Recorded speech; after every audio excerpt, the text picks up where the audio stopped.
ભવિષ્ય કથન થયા પછી વિદુર હસ્તિનાપુરમાં આવ્યા છે. ધૃતરાષ્ટ્ર અને ગાંધારી બંને હસ્તિનાપુરમાં રહે છે. બોલે દુર્યોધન અને યુધિષ્ઠિર અને અર્જુનને એને સારી રીતે રાખે છે. વિદુરે કહ્યું કે આ તમારી જિંદગી નથી ગઈ, ભલે એની ફરજ છે તમને સાચવવા, પણ યોગ્ય મને નથી લાગ્યું.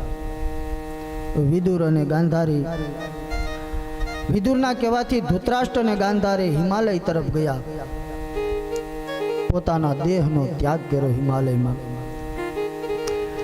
યુધિષ્ઠિરને વિવિધ અપશુકનો થવા લાગ્યા. મહાભારતના સમયમાં અપશુકન હતા હો ભાઈ. આપણે અત્યારે માનીએ છે ને એ અપશુકનો મહાભારતમાં હતા. કૂતરું કઈ દિશામાં રડતું હોય તો અપશુકન થાય. શિયાળ કઈ દિશામાં રડતું હોય તો અપશુકન થાય. યુધિષ્ઠિરને અપશુકનો થયા. જે મંદિરમાં જાય એ મંદિરની મૂર્તિઓ નિસ્તેજ લાગવા માંડી. એમાં જે તેજ હતું એ વયું ગયું. ગાય જે એને સામી મળે એ ગાયને રડતી જોઈએ. ઘણા અપશુકનો લખ્યા છે આમાં ભાગવતમાં. પણ એટલે મીંદડી આડી ઉતરે તો અપશુકન થાય, ઈ આમાં નથી. મીંદડી પાછો વળી જાય. બોલો હું કામ બોલે કામે જાઉં છું, મીંદડી આડી ઉતરી, કામ નહીં થાય.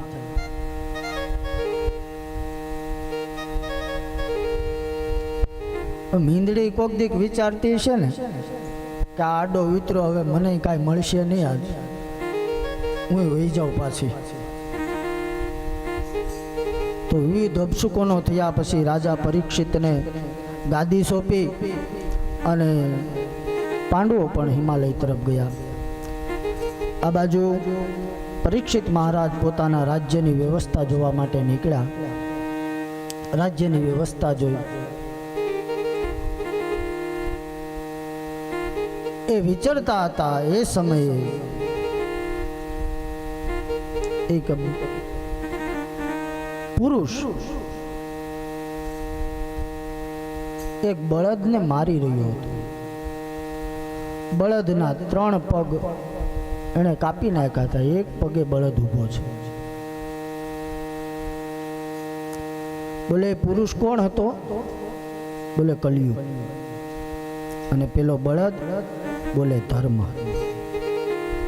ધર્મના 4 પગ કલિયુગે કાપી નાખ્યા. ધર્મ, અર્થ, કામ અને મોક્ષ.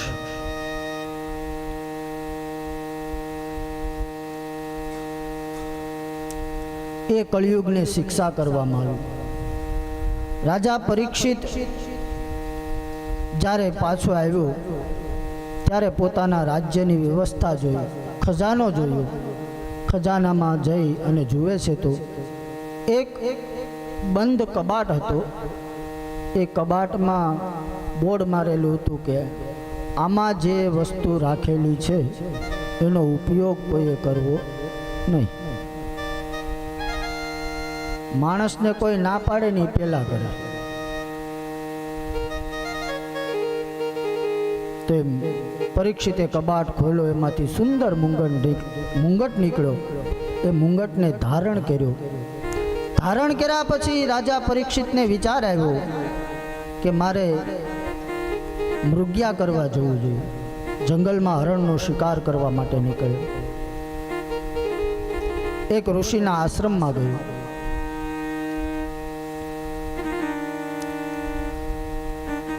ઋષિના આશ્રમમાં જઈને એણે વિચાર કર્યો કે આ બધા જપ તપ કરે છે, બરાબર કરે છે કે ખાલી ઢોંગ જ કરે છે? રાજાએ વિચાર કર્યો કે હું આવ્યો મને પાણીનું ન પૂછ્યું. મરી ગયેલો સર્પ હતો એ ઋષિના ગળામાં નાખ્યો અને રાજા પરીક્ષિત ત્યાંથી નીકળી ગયો. આ બાજુ ઋષિનો દીકરો આવ્યો, પોતાના પિતાના ગળામાં મરી ગયેલો સર્પ જોયો અને એણે શ્રાપ આપ્યો કે મારા પિતાના ગળામાં જેણે સર્પ નાખ્યો છે એનું 7મા દિવસે તક્ષક નાગ કરડીને એનું મૃત્યુ થશે. શ્રાપ આપી દીધો. ઋષિ જ્યારે ઉઠ્યા સમાધિમાંથી એને બધી હકીકત કહી. બોલે તે શ્રાપ આપ્યો તો તને ખબર છે કોણ છે? બોલે ના. તોય આપી દીધું. હા. રાજા ઋષિએ સમાધિ લગાવી જોયું તો રાજા પરીક્ષિત હતો.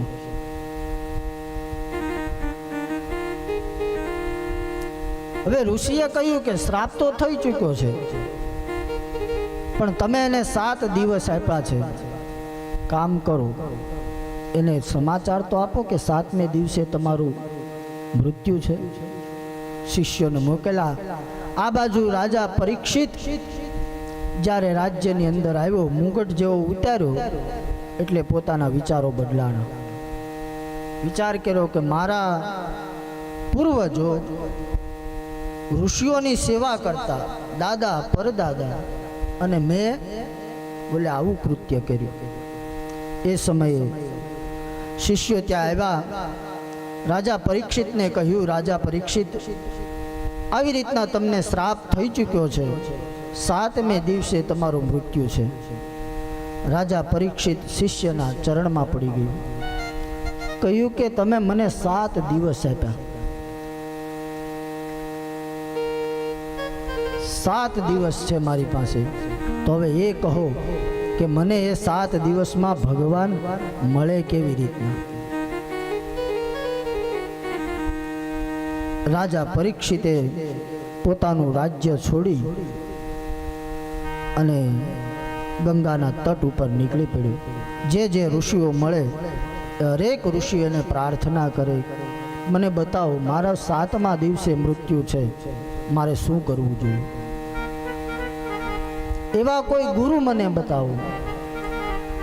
ઋષિ મુનિઓ ગંગાના તટ ઉપર બેઠા હતા. ત્યાં બેઠેલા હરેક ઋષિઓએ કહ્યું કે પરીક્ષિત દોડવાનું બંધ કરી દે. કેમ? બોલે તારી યોગ્યતા હશે ને તો તને કોઈ પણ ગુરુ અહીંયા જ મળી જશે, તારે ક્યાંય જવાની જરૂર નથી.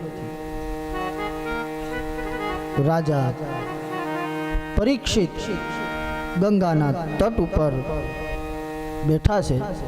એ સમયે થોડે દૂરથી ધૂળની ડમરી ઉડતી ઉડતી આવી.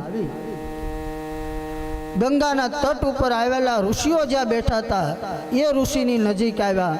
નજીક આવતાની સાથે જ બધાએ જય જયકાર કર્યો. બોલીએ સુખ સ્વરૂપ ભગવાન જય. સુખદેવજી મહારાજનું આગમન થયું અને ઋષિએ રાજા પરીક્ષિતને કહ્યું કે રાજા પરીક્ષિત, હવે તું આના પગ પકડી લે અને તારા જે કંઈ પ્રશ્ન છે એ બધા જ પ્રશ્નનો જવાબ તને આપશે. સુખ આગમનને કહી ભાગવતની કથાના પ્રથમ સ્કંદને અહીંયા વિરામ આપ્યો છે. આવો પ્રથમ વાણી રૂપી પુષ્પ ભગવાનના ચરણે અર્પણ કરીએ. કાયેન વાચા મનસેન્દ્રિયવા બુદ્ધ્યાત્મના વા પ્રકૃતિ સ્વભાવા કરોમિ અદ્ય સકલં પરસ્મૈ નારાયણાય તિ સમર્પયામિ. કૃષ્ણ કનૈયા લાલ કી. પ્રથમ વાણી રૂપી પુષ્પ ભગવાનના ચરણમાં અર્પણ. આવો પૂજ્ય મારા ગુરુજી શાસ્ત્રીજીને કરબદ્ધ વિનંતી, આગળની કથા આપ શ્રવણ કરાવો. મને જેમ એમની પાસેથી શીખો એ મેં આપને મારી ભાષામાં ટૂંકમાં સમજાવ્યું. પેલો અધ્યાય ભગવાનના ચરણે, પેલો સ્કંદ ભગવાનના ચરણે અર્પણ. આવો આગળની કથા પૂજ્ય શાસ્ત્રીજી આપણને